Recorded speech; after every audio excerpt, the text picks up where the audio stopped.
Good morning, everyone, and welcome to a regular meeting of a panel of utility commissioners and staff of the Public Utilities Regulatory Authority for today, Wednesday, April 6th at 10 a.m. by remote teleconference. My name is Chairman Marissa Gillette, and I'm joined virtually today by my colleagues, the Vice Chairman Jack Bukowski and Commissioner Michael Karen, along with a number of authority staff. We have two items on our regular calendar today before we turn to our consent calendar. So we'll first turn to our regular calendar. The first item on today's regular calendar is docket number 211114, the application of New Singular Wireless PCS LLC for approval of a construction plan to install wireless facilities within the public right-of-way in Stamford. So I will turn to our decision, recap of our decision to recommend to the panel. So by application dated November 18th, 2021, New Singular Wireless, doing business as AT&T or the company, requested the Public Utilities Regulatory Authority, also known as PURA, to approve a construction plan to install a small cell wireless telecommunications facility on a utility pole within the public right-of-way.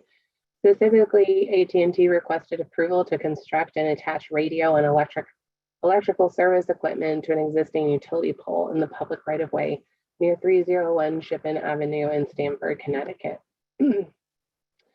The conduct of the proceeding included issuing a notice of proceeding, holding public hearings, a late file exhibit hearing, and undertaking a review of several motions and taking administrative notice of several documents at the request of the parties. While there was an opportunity for oral argument that was offered, and no party requested oral argument, so the oral arguments were canceled. The company's proposal included all of the application requirements and in compliance with the authority's regulations and statute. The adjoining property owner did lodge an objection, as previously noted, and at the hearing, the objections were asserted and reviewed by a hearing officer in this matter. The legal standard that the authority applied to the review of this application is embodied in the general statutes of Connecticut, specifically 16-247H. In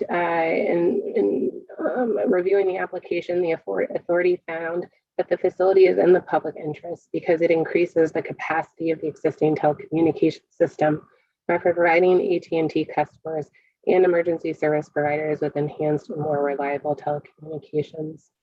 The authority also reviewed the public health and RF emission objections lodged by the adjoining property owner and required the applicant to demonstrate compliance with the FCC's allowable limits for general population exposure to RF emissions, which the applicant was able to successfully demonstrate.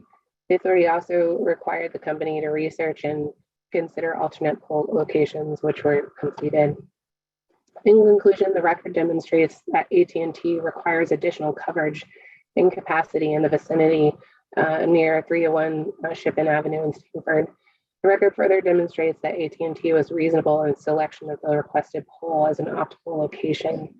The authority considered the objections raised by the adjoining property owner and found that RF emissions from the facility comply with applicable FCC regulations. Consequently, the authority finds that the public convenience and necessity required the authority to authorize this facility in accordance with the statutes, notwithstanding the objections lodged in this matter. Because of that, I would recommend adoption of today's decision to the panel. I move adoption, Madam Chairman. Second. Thank you. The item has been regularly moved and seconded. If there are no questions or comments, I would ask that Mr. Bumpin please take the roll. Chairman Gillette? Yes. Vice Chairman Bukowski? Yes. Commissioner Karen? Yes. Thank you. The decision has been adopted. We'll turn next to the second item on today's agenda, docket number 220312, the assessment of a civil penalty against Yankee Gas Services Company for pipeline safety violations. And we'll turn to authority staff, Mr. Dan Nivison, for a presentation of today's decision for the panel's consideration. All right, thank you. Good morning, commissioners. Morning. On January 25th, 2022, I performed an inspection of a Yankee Gas contractor crew installing a natural gas main on Morton Street in Norwalk. I observed a contractor employee incorrectly performing a butt fusion joint on 6-inch polyethylene pipe. The joiner prepared the joint correctly, but failed when it came to a critical step of the procedure. After the two ends of the pipe are fused together, the joint must be held under pressure until the material has cooled sufficiently to regain its strength. The joiner held the pressure on the joint by hand for only approximately 30 seconds and then released the pressure. The joining machine being used has a clamp locking mechanism which, when engaged, will keep pressure on the joint until released.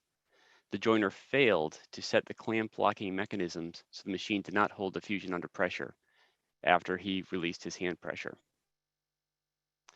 The joiner left the joint in the joining machine for more than the proper cooling time required, albeit not under pressure. During this time, a Yankee Gas construction specialist was on site observing all activities. After the required cooling period, which in this case for the pipe being joined is 6 minutes and 45 seconds, the joiner returned to the fusion machine and inspected the joint. The joiner engaged and then disengaged the clamp locking mechanism. He then removed the joint from the fusion machine and inspected it. He stated to me that he accepted the joint. I then informed the joiner, the crew foreman, and the Yankee Gas construction specialists of the joint not having been kept under pressure for the requisite time. The joint was then cut out and a different qualified joiner remade the joint. Under Title 49 of the Code of Federal Regulations, Section 192.273B, each joint must be made in accordance with written procedures that have been proven by test or experience to produce strong gas-tight joints. The joining procedure created by Yankee Gas to comply with this code section clearly states that the joint must be held under pressure for 6 minutes and 45 seconds. This joint was only held under pressure for approximately 30 seconds. Therefore, we find that Yankee Gas violated this code section.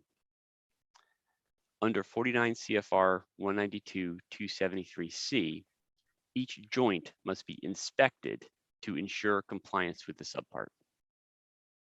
The failure to allow proper cooling time under fusion force was neither noticed nor corrected by the joiner, the crew foreman, or the Yankee Gas construction specialists.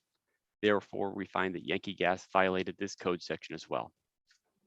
For these violations, this decision will assess Yankee Gas a civil penalty in the amount of $75,000.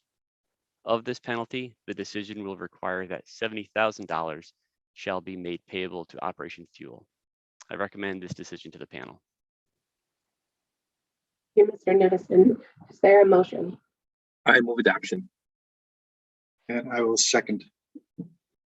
Thank you, Commissioners. Are there any questions or comments before we take the roll? Okay, Mr. Bumpin, this item has been regularly moved and seconded. I would ask that you please take the roll. Chairman Gillette, Yes. Vice Chairman Bukowski, Yes. Commissioner Karen, Yes.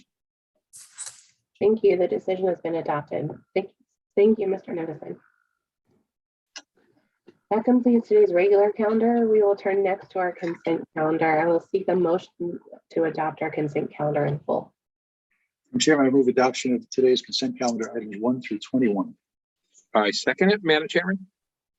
Thank you. The consent calendar has been regularly moved and seconded. Mr. Bumpin, please take the roll. Chairman Gillette, Yes.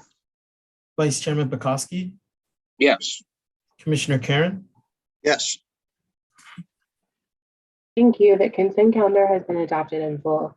With that, we have reached the end of today's regular meeting agenda. We will adjourn and reconvene next Wednesday, April 13th at 10 a.m. by remote teleconference. Thank you and have a great day.